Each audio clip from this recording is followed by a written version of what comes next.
Okay, our next finalist, Witold Kowalczyk, BOHR.TECHNOLOGY.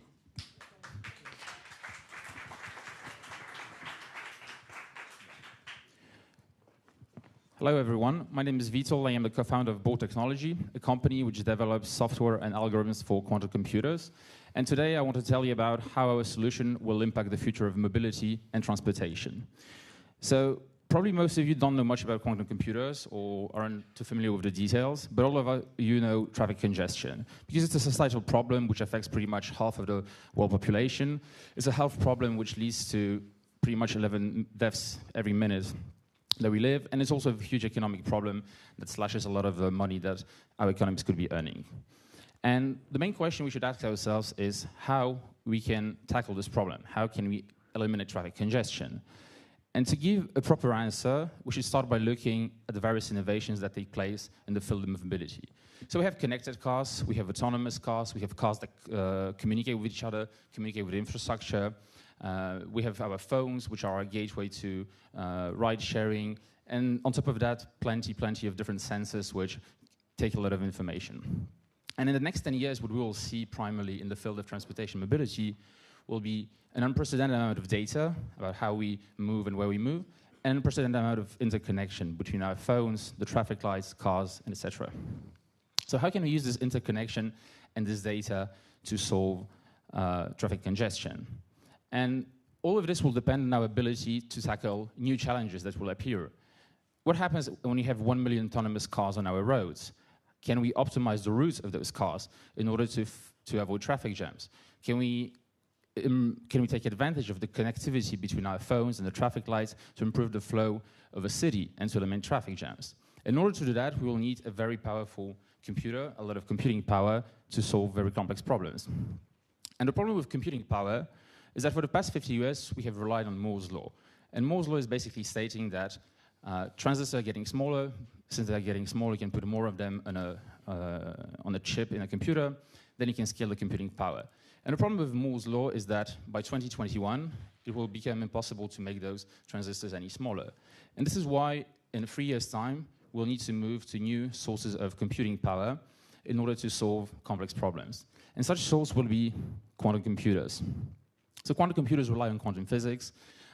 They have qubits instead of bits. I won't be going much into the details of it because we'd probably spend too much time on it.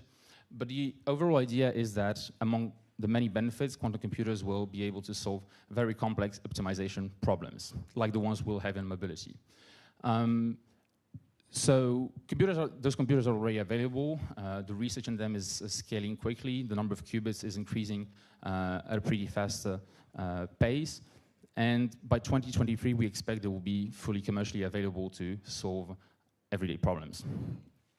So this is where we come in. We work on software and algorithms, which will allow to take mobility problems, optimization mobility problems like route planning or traffic optimization, and even more complicated problems in the future, and solve them on a quantum computer.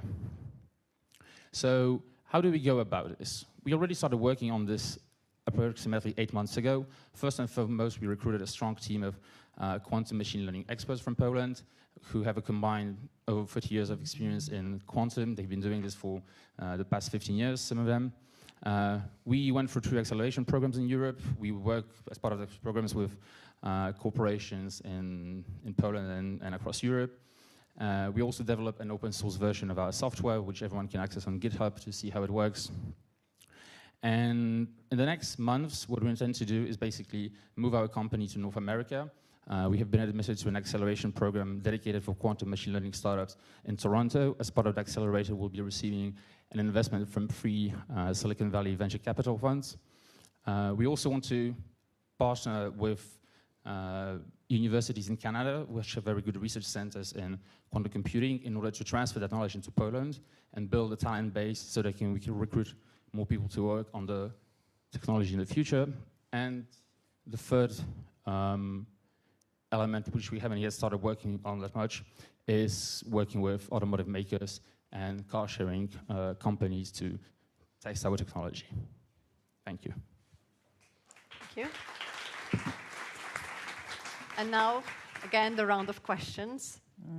So my question is, if you win, What do you expect from the program? What do you want to So I'll reply to that with a question.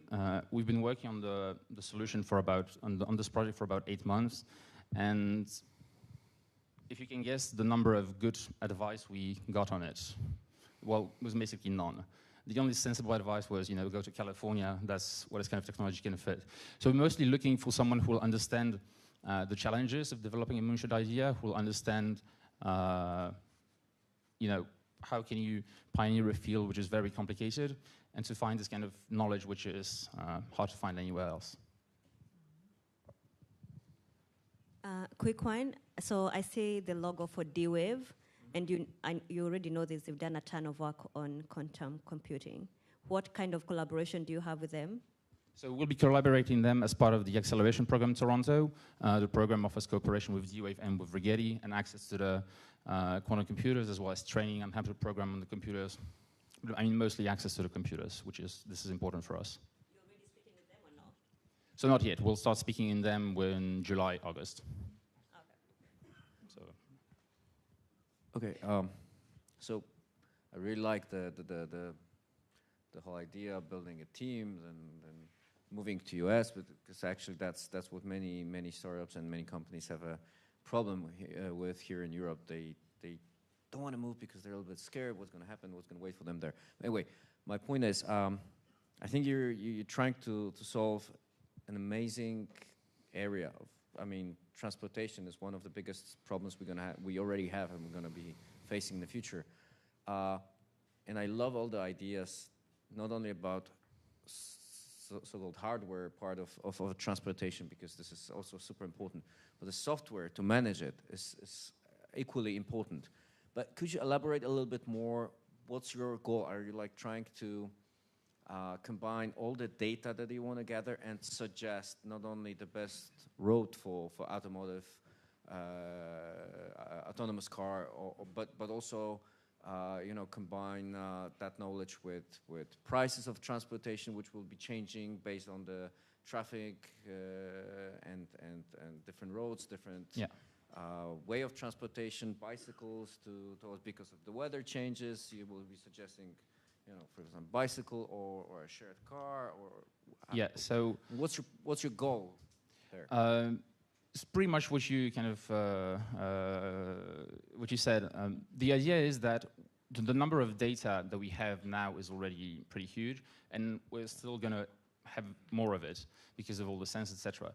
And the idea is that with all that data, we could be finding many optimal solutions to problems.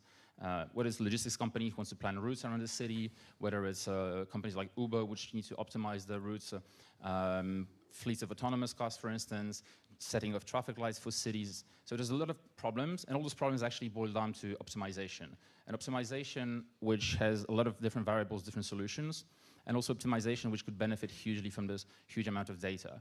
But in order to do that, you will need to have more powerful computing, and hence the quantum computers, and hence the software to do it. So the idea is to have as much data sources, and that's what we're also trying to work on the other end, accessing as much different data from cities and other sources, and trying to find take as much information to find the most optimal solutions. So clients is an important part, super important part of it, and you should make a bigger slide on the clients, because that's enormous possibilities over there, actually. So the free clients is mostly logistics companies, cities, and automakers. Transportation companies. So transportation in general. Also railway, airlines, but it's a bit further.